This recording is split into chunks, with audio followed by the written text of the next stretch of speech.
മഴതോരും മുമ്പിലെ നാളത്തെ പ്രമോ റിവ്യൂയിലേക്ക് എല്ലാവർക്കും സ്വാഗതം. അങ്ങനെ നമ്മൾ അലീന അടുത്താണെങ്കിൽ നമ്മളെ കൃഷ്ണമോൾ വന്ന് ചോദിക്കുന്നുണ്ട് കേട്ടോ, നമ്മൾ ശരണ്യയുടെ വീട്ടിൽ പോയ കാര്യങ്ങളൊക്കെ. അങ്ങനെ നമ്മൾ അലീന കാര്യങ്ങളൊക്കെ പറയുന്ന സമയത്താണെങ്കിലും നമ്മൾ കൃഷ്ണമോൾ ചോദിക്കും, ചേച്ചി എന്ത് വിശ്വസിച്ച് അങ്ങോട്ട് പോയെന്നൊക്കെ ചോദിക്കും കേട്ടോ. അപ്പം അലീന പറയുന്നുണ്ട്, ഞാൻ അങ്ങോട്ട് പോകുമെന്നൊക്കെ പറയുന്നുണ്ട്.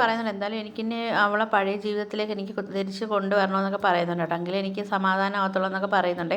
അപ്പോൾ ഇത് കേട്ടിട്ടാണെങ്കിൽ നമ്മളെ ബബിത അവിടെ നിൽപ്പുണ്ട്. അങ്ങനെ ബബിത ചോദിക്കുന്നുണ്ട്, ഇവൾക്ക് എന്തിൻ്റെ അസുഖമാണെന്നൊക്കെ ചോദിക്കുന്നുണ്ട് കേട്ടോ. ഇവളിപ്പം ഈ ശരണ്യ കാരണമല്ലേ ഇപ്പം നമ്മൾ രോഹിത് ഏട്ടനൊക്കെ ജയിലിൽ കിടക്കുന്നതെന്നൊക്കെ കാര്യങ്ങളൊക്കെ പറയുന്നുണ്ട്. അങ്ങനെ നമ്മൾ അലീനാണെങ്കിൽ വീണ്ടും ശരണ്യെ കാണാൻ വേണ്ടി പോകുന്നുണ്ട് കേട്ടോ. അപ്പോഴത്തേക്ക് നാട്ടുകാർ അങ്ങനെ ചോദിക്കുന്നുണ്ട്, മോളെ നീ എന്തിനാ വീണ്ടും വന്നതെന്ന് ചോദിക്കുമ്പോഴത്തേക്ക് പറയും, ഞാൻ ആർക്കും ശല്യം ഉണ്ടാക്കാൻ വേണ്ടി വന്നേയില്ലെന്ന് പറയും. അപ്പോഴത്തേക്ക് ആൾ ചോദിക്കും, പിന്നെ എന്തിനാ വന്നതെന്ന് ചോദിക്കുമ്പോൾ പറയും, എനിക്കാണെങ്കിൽ ശരണ്യെ കാണണം, അവളെ പഴയ പോലെ എനിക്ക് ആക്കണം, അവളെ എണീപ്പിച്ച് നടത്തണം, എന്നെ കൊണ്ടത് സാധിക്കുമെന്നൊക്കെ നമ്മൾ അലീന അങ്ങനെ പറയുന്നുണ്ട്. നമ്മൾ അലീനാണെങ്കിൽ നേരെ അങ്ങ് ശരണ്യയുടെ വീട്ടിലോട്ട് പോകുന്നുണ്ട് കേട്ടോ. അപ്പോഴത്തേക്ക് അവിടെ ചെല്ലുമ്പോൾ നമ്മൾ ശരണ്യയുടെ ആങ്ങളെ അവിടെ നിൽപ്പുണ്ട് കേട്ടോ. എന്നിട്ട് പറയുന്നുണ്ട്, നിങ്ങളിവിടെ വരുന്നത് ഞങ്ങൾക്ക് ഒട്ടും ഇഷ്ടമല്ല, നിങ്ങൾ അവരെ ആളല്ലേ, അവർ പറഞ്ഞിട്ടായിരിക്കും നിങ്ങളെ ഇവിടെ വരുന്നതെന്നൊക്കെ പറയുന്നുണ്ട്. അപ്പോഴത്തേക്കും നമ്മൾ അലീന പറയുന്നുണ്ട്, ഞാൻ ഒരാളൊന്നുമല്ല, ഞാൻ എൻ്റെ സ്വന്തം ഇഷ്ടത്തിൽ വരുന്നതാണ്.